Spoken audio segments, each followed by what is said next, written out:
ऋषि एक ज्वालामुखी को भीषण रूप से फटते हुए दिखाता है।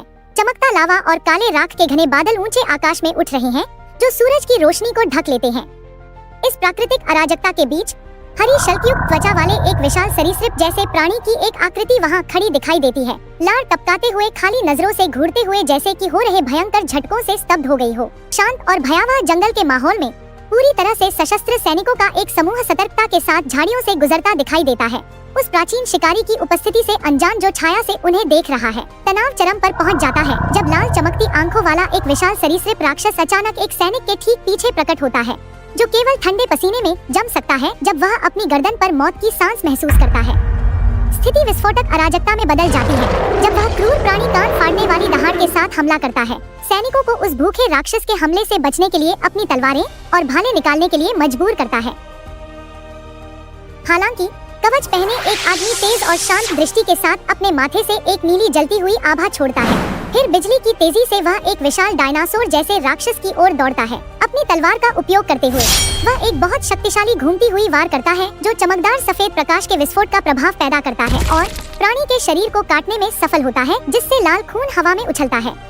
उस संक्षिप्त लेकिन क्रूर लड़ाई के समाप्त होने के बाद वह आदमी लाल आभा के विस्फोट के अवशेषों के बीच गरिमा के साथ सीधा खड़ा होता है। अपनी तलवार को अपने कंधे के पीछे म्यान में वापस रखता है, जबकि उसका प्रतिद्वंद्वी राक्षस असहाय रूप से गिर चुका है।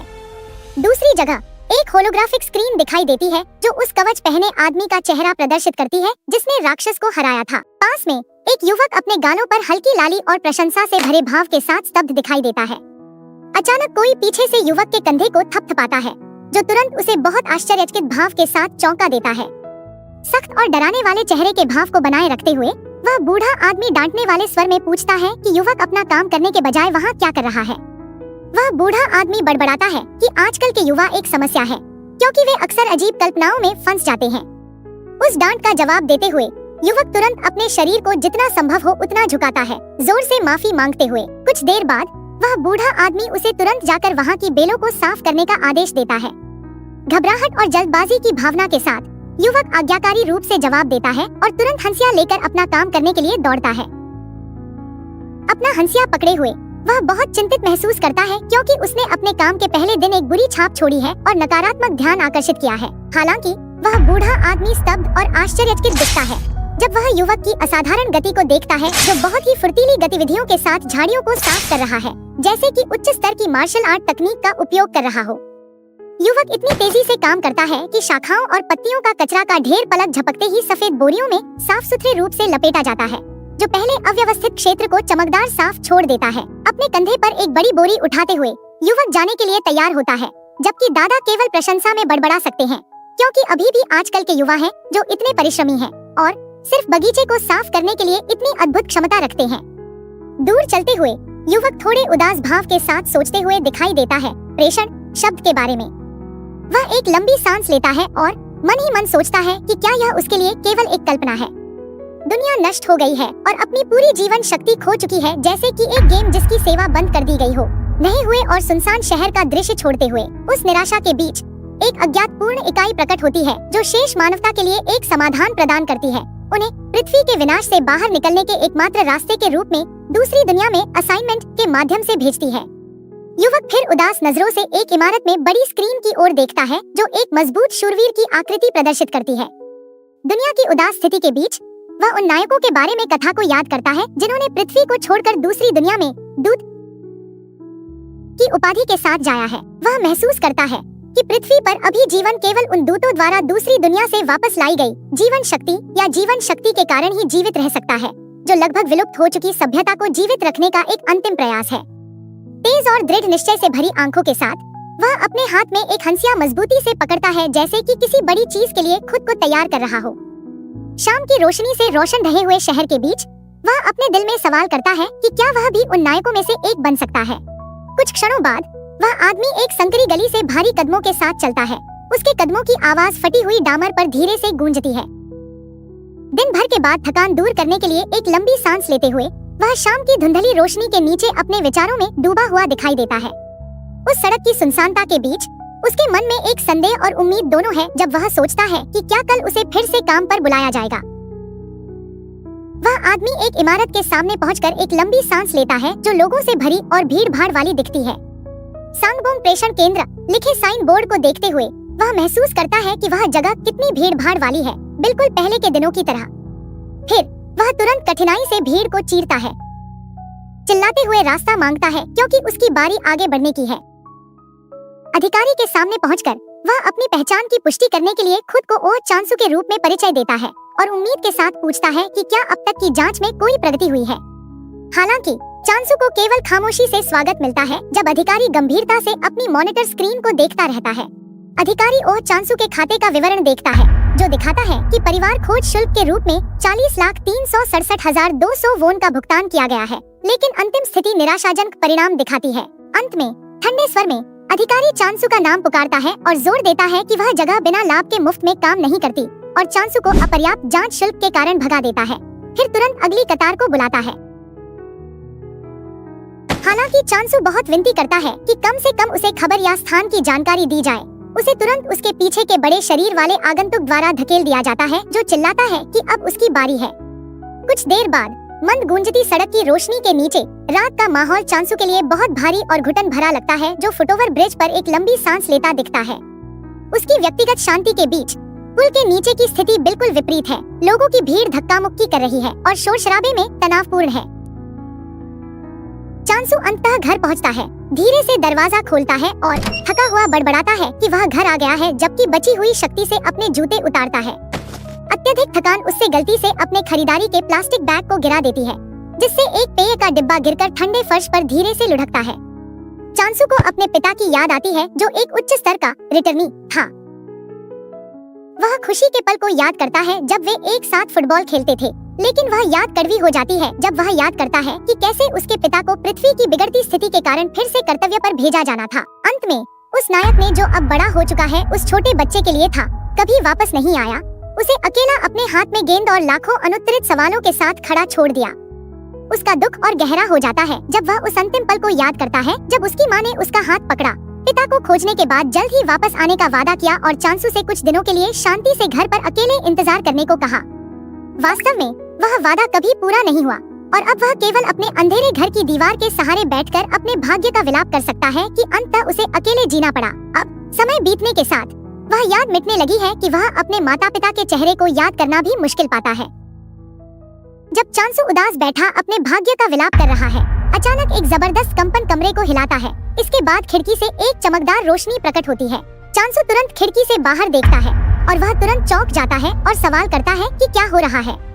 वहाँ एक रहस्यमय रोशनी आसमान से नीचे उतरती दिखाई देती है और बड़ी शक्ति के साथ विस्फोट करके पृथ्वी पर प्रहार करती है, यहाँ तक कि चांसू पीछे फेंक दिया जाता है, उसके आसपास की चीजों को नष्ट करता है और उसे दर्द से चिल्लाने पर मजबूर करता है जब उसका शरीर दीवार से जोर से टकराता है, इससे पहले कि सब कुछ अंधेरा हो जाए। कुछ देर तक बेहोश रहने के बाद चांसू अंततः धीमी तरह के साथ जागता है। अव्यवस्थित रसोई के फर्श पर थका हुआ बैठकर उस पर अभी हुई अराजकता को समझने की कोशिश करता है। ठीक 8 बजे फर्श पर पड़ा एक फोन जोर से कांपता है जो चांसू को चौंका देता है। फोन की स्क्रीन बहुत जरूरी आपातकालीन सूचनाओं की एक श्रृंखला प्रदर्शित करती है। प्रकाश की चमक की घटना और रिटर्नी ए की वापसी के कारण तूफान की रिपोर्ट करती है।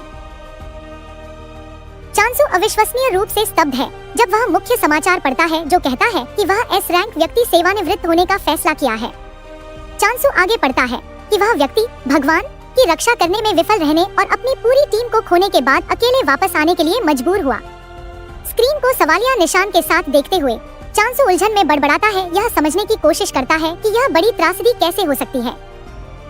मीडिया कैमरे की रोशनी के सामने रिटर्नी ए की आकृति जो पट्टियों के साथ बुरी तरह घायल दिखती है, एक भावनात्मक बयान देती है कि उसने भगवान की रक्षा करने में विफल रहने और अपनी सभी टीम के सदस्यों को खोने के बाद मिशन चलाने के लिए अपनी सभी क्षमताओं और योग्यताओं को खो दिया है। पूरे पछतावे के साथ वह जबरन प्रत्यावर्तन प्रक्रिया के माध्यम से अकेले वापस आने के बाद सेवानिवृत्त होने के अपने फैसले के लिए जनता की समझ की भीख मांगता है। इस बीच चांसू अविश्वसनीय रूप से बड़बड़ाता है जबकि समाचार स्क्रीन को देखता है जो रिटर्नी और दूतों के धीरे धीरे गायब होने के बारे में गंभीर स्थिति की रिपोर्ट करता है और सवाल करता है कि क्या इस तरह की स्थिति में पृथ्वी ठीक रहेगी। वह समाचार 500 मिलियन लोगों से नीचे जनसंख्या में कमी को भी उजागर करता है और सबसे अधिक संभावना है कि कोई और रिटर्नी प्रकट नहीं होगा। निराशा से भरे माहौल में चांसू इस दर्दनाक वास्तविकता पर विचार करते हुए बैठा है कि न केवल मिशन विफलता के साथ समाप्त हुआ, बल्कि उस रुटनी को सेवानिवृत्ति का फैसला भी करना पड़ा। उस खामोशी के बीच वह दरवाजे की दस्तक की आवाज से चौंक जाता है, जो उसे आश्चर्यचकित करती है कि इस तरह के समय पर उससे मिलने कौन आया है। फिर चांसू धीरे धीरे खड़ा होना शुरू करता है, जबकि आश्चर्यचकित महसूस करता है क्योंकि उसे कोई भी उसे मिलने के लिए नहीं आना चाहिए था। दरवाजा खुलने के बाद वहाँ एक प्यारा सफेद खरगोश दिखाई देता है, जो एक बड़े लाल धनुष टाई के साथ गहरे नीले रंग का सूट पहने हुए टैबलेट के साथ प्रकट होता है। हंसमुख भाव और दोस्ताना बंद आंखों के साथ वह और चांसू का नाम पुकारता है और विनम्रता से पूछता है कि क्या मिस्टर और चांसू वहाँ है। इस बीच चांसू केवल थोड़ा खुले दरवाजे के पीछे से संदेह के साथ झांकता है। वह भ्रमित महसूस करता है और अपने मन में सवाल करता है, क्योंकि वह किसी को नहीं देख रहा है और इसे केवल एक मजाक मानता है। वह खरगोश उत्साह से उसका नाम पुकारता रहता है, जबकि सूचित करता है कि वह नीचे है, जबकि चांसू केवल पूरी चौंक और अविश्वास के साथ देख सकता है। चौंक की चरम सीमा चांसू को हिस्टेरिक रूप से चिल्लाने और पीछे की ओर गिरने पर मजबूर करती है, जब तक कि वह जोर से फर्श पर नहीं टकराता, जो आश्चर्यजनक रूप से खरगोश को भी उस अतिशयोक्तिपूर्ण प्रतिक्रिया को देखकर चौंका देता है। चौड़ी आंखों और व्यापक रूप से खुले मुंह के साथ उसका मन असाधारण आश्चर्य से भरा है, क्योंकि वह एक बोलने वाला खरगोश देखता है, एक असंभव घटना जो उसे वास्तव में अपनी शांति खो देती है। खरगोश चांसू को शांत करने की कोशिश करता है, बहुत खुशी की खबर देकर। चौड़ी मुस्कान के साथ और अपने हाथ में दस्तावेज दिखाते हुए वह खरगोश असाधारण बधाई देता है, क्योंकि चांसू को एक दूत के रूप में चुना गया है या नियुक्त किया गया है। चांसू बहुत हैरान और अविश्वसनीय लग रहा था जो कुछ उसने अभी सुना था, इतना कि वह हकलाते हुए उस कथन का अर्थ फिर से पूछ रहा था। उसके मन में उसे लगा कि जो बताया गया वह बिल्कुल भी समझ में नहीं आया, खासकर इस तथ्य के साथ कि उसके सामने बोलने वाला एक खरगोश था। खरगोश ने चांसू की उलझन को समझते हुए सहानुभूति दिखाई, लेकिन उसने इस तथ्य पर जोर दिया कि ओह चांसू वास्तव में चुना गया था। कुछ खोजते हुए और फिर वर्ल्ड डिस्पैच सपोर्ट सेंटर से एक आधिकारिक पहचान पत्र दिखाते हुए खरगोश ने जगह बदलने का प्रस्ताव दिया अगर चांसू अभी भी स्थिति के बारे में संदेह में था। जब वे एक चमकती सुरंग से साथ चल रहे थे, खरगोश ने चांसू से विशेष कौशल या अनोखी प्रतिभा के बारे में पूछा जो शायद उसके पास हो। उस सवाल को सुनकर चांसू भ्रमित महसूस करता है और पलटकर पूछता है, जबकि खरगोश समझाता है कि आमतौर पर हर किसी के पास कम से कम एक विशेष क्षमता होती है। हालांकि विनम्र और यथार्थवादी स्वर में चांसू खरगोश को याद दिलाता है कि वह वास्तव में एक दूत बनने के लिए योग्य नहीं है। चांसू समझाता है कि उसकी असाधारण क्षमता केवल पेड़ों या फूलों को अच्छी तरह से काटने तक ही सीमित है।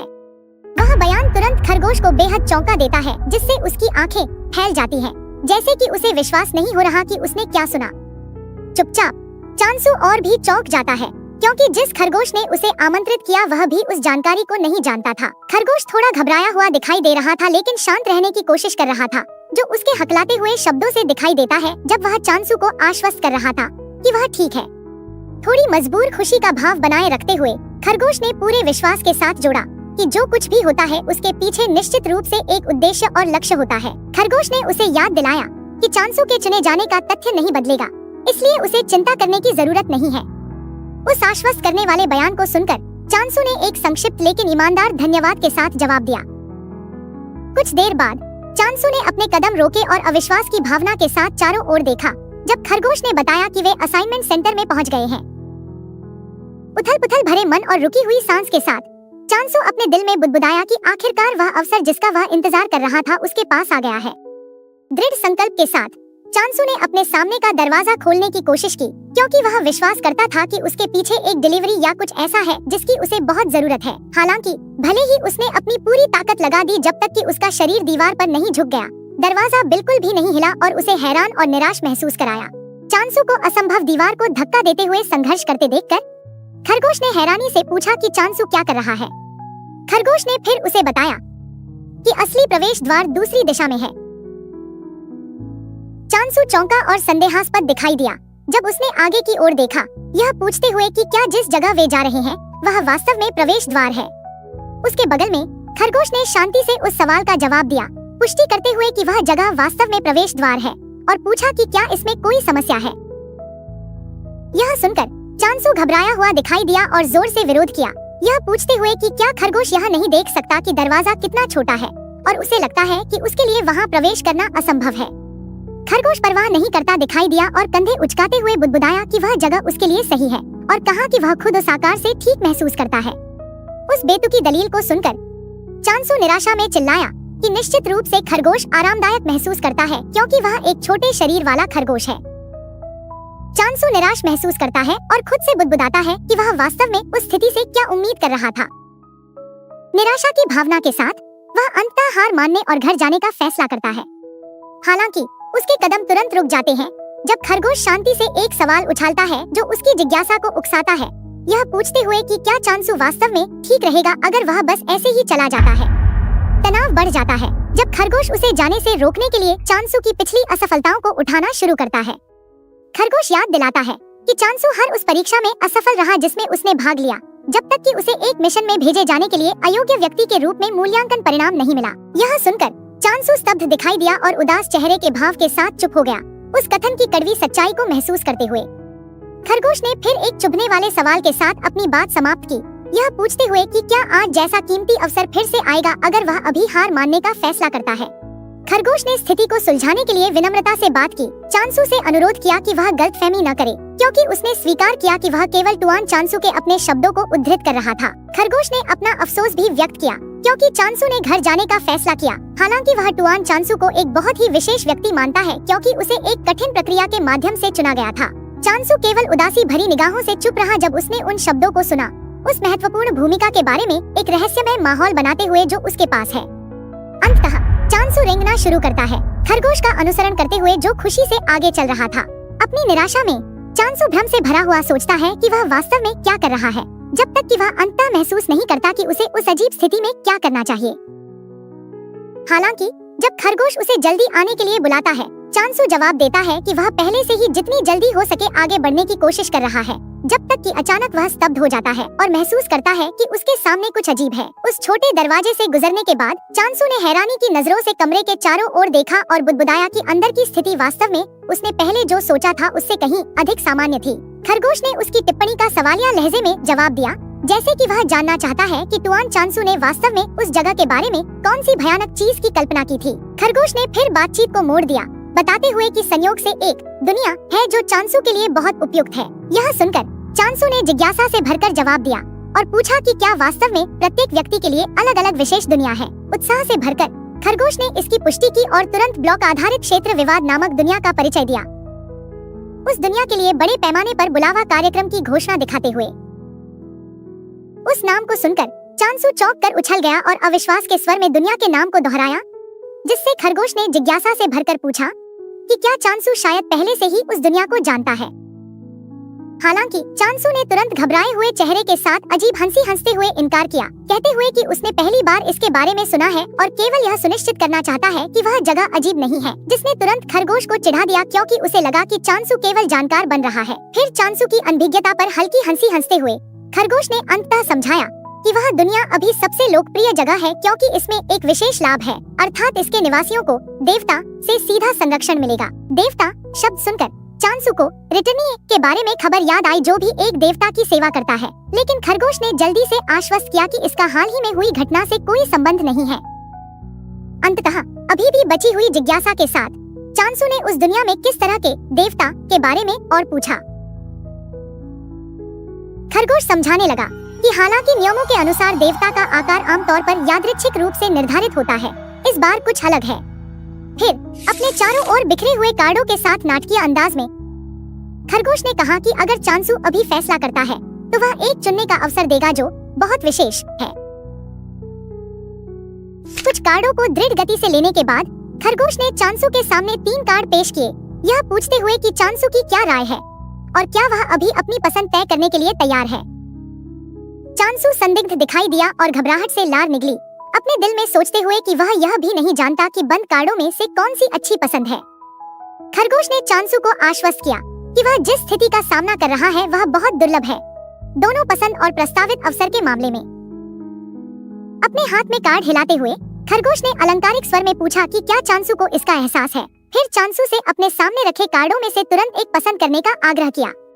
चुपचाप चांसू ने खरगोश के कथन की पुष्टि की याद दिलाते हुए कि इस तरह का दुर्लभ अवसर शायद उसके जीवन में फिर कभी नहीं आएगा। अतीत की यादें, जब वह अभी भी पूरे जोश के साथ फुटबॉल खेलता था, उसके दिमाग में घूमती हैं, जबकि उसका मन सवाल करता है कि वह अभी भी क्यों संकोच कर रहा है और मूर्खतापूर्ण सोच रहा है जब अवसर उसकी आंखों के सामने है। उस प्रोत्साहन से प्रभावित चांसू, जो ठंडे पसीने में दिखाई दे रहा है, अंततः अपने दिल को मजबूत करना शुरू कर देता है ताकि वह एक बड़ा कदम उठा सके जो सब कुछ बदल सकता है।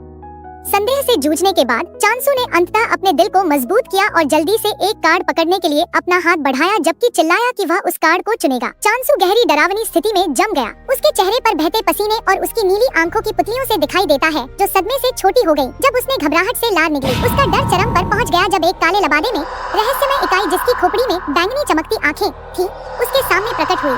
काले बैंगनी छाया से उभरते कंकालों के झुंड के साथ कांपते हाथ से एक कार्ड उठाते हुए वह केवल रहस्यमय आभा के बीच उन्मादपूर्वक चिल्ला सकता था जो उसके जीवन को खतरे में डाल रही थी। कार्ड में अस्वीकृति के देवता शीर्षक वाला खोपड़ी प्रतीक 44% प्रतिशत के साथ दिखाया गया था। उस घबराहट के बीच खरगोश ने वास्तव में आराम से उसकी प्रतिक्रिया का जवाब दिया, यह बताते हुए कि सभी भयावहता केवल एक उत्पादन दृश्य प्रभाव थी। चांसू बहुत चौंक गया और साथ ही नाराज हुआ जब उसने अपने सामने प्रकट होने वाली स्थिति स्क्रीन को देखा, अपने दिल में सोचते हुए कि किस तरह का देवता है जो उसके साथ ऐसा व्यवहार कर रहा है। उसकी असुविधा और बढ़ गई जब उसने दुर्भाग्य के देवता शब्द 44% समन्वयन स्तर के साथ देखा, जो उसके अनुसार एक बहुत ही बुरा नाम था और शुरू से ही एक अप्रिय प्रभाव देता है। यहाँ तक कि उसे लगा कि संभावना का प्रतिशत बहुत अधूरा और कष्टप्रद महसूस हुआ। चांसू संदिग्ध और थोड़ा घबराया हुआ दिखाई दिया जब उसने खांसी की और पूछा कि क्या उसे फिर से ड्रॉ करने की अनुमति है, जिसका जवाब खरगोश ने आराम से और शांति से दिया कि निश्चित रूप से वह ऐसा कर सकता है। उस जवाब को सुनकर चांसू को बहुत राहत मिली, जब तक कि उसने एक लंबी सांस ली और तुरंत पूरी कृतज्ञता के साथ धन्यवाद कहा। कमरे के बाहर चांसू की आवाज सुनाई दी, जो बहुत निराश और अविश्वसनीय दिखाई दे रहा था जब वह बार-बार भाग्य के खेल में एक ही कार्ड खींच रहा था। उम्मीद और निराश चीखों के साथ कई बार कोशिश करने के बाद चांसू ने फिर से दुर्भाग्य के देवता कार्ड प्राप्त किया, जिसने उसे नाराज होकर चिल्लाया क्योंकि उसे लगा कि उसे धोखा दिया जा रहा है। नाराजगी की भावना के साथ चांसू ने विरोध किया कि कैसे संभव है कि हर समय एक ही परिणाम आता रहे, जबकि खरगोश ने केवल उस शिकायत का शांति से उसका नाम पुकारकर जवाब दिया। खरगोश ने ठंडे स्वर में जोर दिया कि उपयोग किए गए कार्डों में कोई समस्या नहीं है। तेजी से घूरते हुए खरगोश ने फिर चांसू से पूछा कि क्या उसने उस स्पष्टीकरण को समझ लिया है ताकि खेल में धोखाधड़ी के बारे में विरोध समाप्त हो सके। खरगोश की कड़ी प्रतिक्रिया देखकर चांसू स्तब्ध और थोड़ा घबराया हुआ दिखाई दिया जब उसने समझाने की कोशिश की कि वह कार्ड की समस्या के बारे में बात नहीं कर रहा है, जबकि उसके मन में वह भ्रमित और डरा हुआ महसूस कर रहा था। खरगोश की अभिव्यक्ति में अचानक हुए बदलाव से जो बहुत गंभीर और ठंडा हो गया था। फिर खरगोश ने कुछ कार्डों को तेज लेकिन शांत निगाहों के साथ पेश किया, चांसू को चेतावनी देते हुए कि यह उसका आखिरी मौका है। जोर देने वाले स्वर में खरगोश ने चांसू से बहुत सावधानी से कार्ड चुनने के लिए कहा, क्योंकि वह निर्णय निर्णायक होगा। चांसू बहुत दबाव में था और कांप रहा था जब उसने अपने चेहरे को हाथों से ढक लिया, अपने दिल में प्रार्थना करते हुए कि वह इस बार अपनी पसंद में दुर्भाग्य या विफलता का शिकार न हो। गहरी चिंता के कारण तेजी से धड़कते दिल के साथ वह अपने मन में एक ही अनुरोध को दोहराता रहा, बहुत उम्मीद करते हुए कि इस बार भाग्य उसके पक्ष में होगा। तनाव चरम पर पहुंच गया जब उस कार्ड से अचानक एक चमकीली हरी रोशनी फूटी, हवा में उड़ती हुई फूल की पंखुड़ियों के साथ। जब रोशनी मंद हुई, चांसू लाल चेहरे और खुले मुंह के साथ चौंक गया क्योंकि वह हैरान और राहत महसूस कर रहा था, यह महसूस करते हुए कि उसने आखिरकार वह प्राप्त कर लिया जिसकी उसे उम्मीद थी। हालांकि चांसू थोड़ा भ्रमित महसूस कर रहा था क्योंकि उसकी उपस्थिति का दृश्य प्रभाव थोड़ा सरल लग रहा था। उसे जल्दी ही एहसास हुआ कि उसने अभी 0.0000001% की संभावना के साथ सुपर दुर्लभता स्तर के साथ समृद्धि की देवी कार्ड जीता है। चांसू तुरंत उस देवी की आकृति के बारे में जंगली कल्पनाओं में डूब गया, जब तक कि उसका चेहरा लाल हो गया और उसकी लार टपक रही थी। खरगोश को घृणा से उसे देखते हुए और सोचते हुए कि चांसू किस अश्लील चीज की कल्पना कर रहा है। फिर नरम अभिव्यक्ति के साथ खरगोश ने चांसू को दूसरा मौका देने की पेशकश की, हालांकि पहले उसने कहा था कि मौके खत्म हो गए हैं। चांसू चौंक गया और साथ ही संदिग्ध दिखाई दिया, इसलिए उसने परिणामों या क्या होगा के बारे में पूछा अगर वह वास्तव में उस पसंद के आधार पर निर्णय लेता है। उस जिज्ञासा का जवाब देते हुए खरगोश ने उसे बताया कि उसे तुरंत प्रस्थान करना होगा, जिसने चांसू से चौंक की प्रतिक्रिया उत्पन्न की क्योंकि सब कुछ इतनी अचानक हो रहा था। खरगोश ने चांसू को आश्वस्त किया, यह पूछते हुए कि क्या अभी भी संकोच करने का कोई कारण है, यह जोर देते हुए कि यह एक बहुत ही दुर्लभ सुनहरा अवसर है। उसने समझाया कि वह प्रस्ताव केवल एक साधारण भूमिका नहीं है, बल्कि एक दूत के रूप में स्थिति से आगे बढ़ने का एक बड़ा अवसर है और अंततः एक ऐसे व्यक्ति में बदल सकता है जो घर लौटता है या एक उत्तरजीवी है। खरगोश ने आगे कहा कि भविष्य में हर कोई चांसू की आकृति की प्रशंसा करेगा। इसके अलावा उसने कहा कि चांसू को भी कई लोगों द्वारा मुक्तिदाता के रूप में पूजा और बुलाया जा सकता है। चालाक अभिव्यक्ति दिखाते हुए खरगोश ने चांसू को इस प्रस्ताव को अच्छी तरह से सोचने के लिए मनाया, यह वादा करते हुए कि एक जीवन जो वास्तव में पहले से अलग है जल्द ही उसके सामने फैल जाएगा। यह सुनकर चांसू सोचने लगा और महसूस किया कि अगर वह अभी की तरह जीवन जीता रहा तो वह केवल बिना किसी प्रगति के एक ही जगह पर चलता रहेगा। अपने कठिन अतीत की छाया के बीच पूर्ण दृढ़ संकल्प के साथ उसने अंततः अपने दिल में सोचा कि यह उसके लिए एक बड़ा निर्णय लेने का समय है जो उसकी किस्मत को बदल देगा। अचानक सिस्टम संदेश प्रकट हुआ, चांसू को बधाई देते हुए, क्योंकि अब उसने आधिकारिक रूप से समृद्धि की देवी की सेवा की है। उस नियुक्ति के कुछ समय बाद सिस्टम ने सूचित किया कि चुने गए देवता का रूप जल्द ही चांसू को प्रकट किया जाएगा। अचानक एक देवी अनुग्रह के साथ चमकती रोशनी के बीच प्रकट हुई, गिरती हुई फूल की पंखुड़ियों और हरी पत्तियों से घिरी हुई जो उर्वरता का प्रतीक है। चांसू बहुत चौंक गया और स्तब्ध रह गया जब उसके सामने एक सिस्टम विंडो प्रकट हुई, लेखन के साथ जो उसके अस्तित्व का आधिकारिक रूप से स्वागत करती है। उसी समय देवी ने उसका सम्मान के साथ अभिवादन किया, चांसू को एक उम्मीदवार दूत के रूप में बुलाते हुए जिसका इंतजार किया जा रहा था। कमरे के बीच में एक चमकीली रोशनी दिखाई दी जिसने आंखों को चौंधिया दिया। चांसू को उस अजीब घटना को देखते हुए स्तब्ध कर दिया।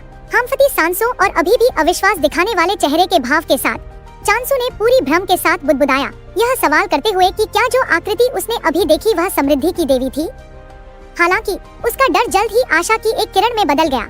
उसने एक चौड़ी मुस्कान के साथ मुस्कुराया जबकि पूरे विश्वास के साथ सोचा कि अगर वह उस देवी के साथ है तो वह निश्चित रूप से उसके सामने किसी भी बाधा का सामना करने और हल करने में सक्षम होगा। जलती हुई भावना के साथ चांसू ने अपनी मुट्ठी बंद की और उत्साह से पूछा कि उसे आगे कहाँ जाना चाहिए, जिसका खरगोश ने चांसू के सही निर्णय की प्रशंसा करते हुए दोस्ताना तरीके से जवाब दिया। कुछ समय बाद एक बैंगनी पोर्टल सर्पिल भंवर के आकार में नाटकीय रूप से प्रकट हुआ और खरगोश ने तुरंत चांसू को उसमें प्रवेश करने के लिए आमंत्रित किया। हालांकि इसने फिर से चांसू को चौंका दिया और भ्रमित कर दिया। चांसू डर से चिल्लाया जब खरगोश ने अचानक उसके शरीर को धक्का दिया, उसे एक ऊर्जा पोर्टल के करीब जाने के लिए मजबूर करते हुए जो एक धमकी भरा आभा विकीर्ण कर रहा था। बुरी तरह कांपते हुए और बहुत पीला चेहरे का भाव दिखाते हुए चांसू ने विरोध करने और संदेह करने की कोशिश की कि क्या उन्हें वास्तव में वहां प्रवेश करना चाहिए, क्योंकि उसे लगा कि पोर्टल में बुरा मूड और बहुत खतरनाक है।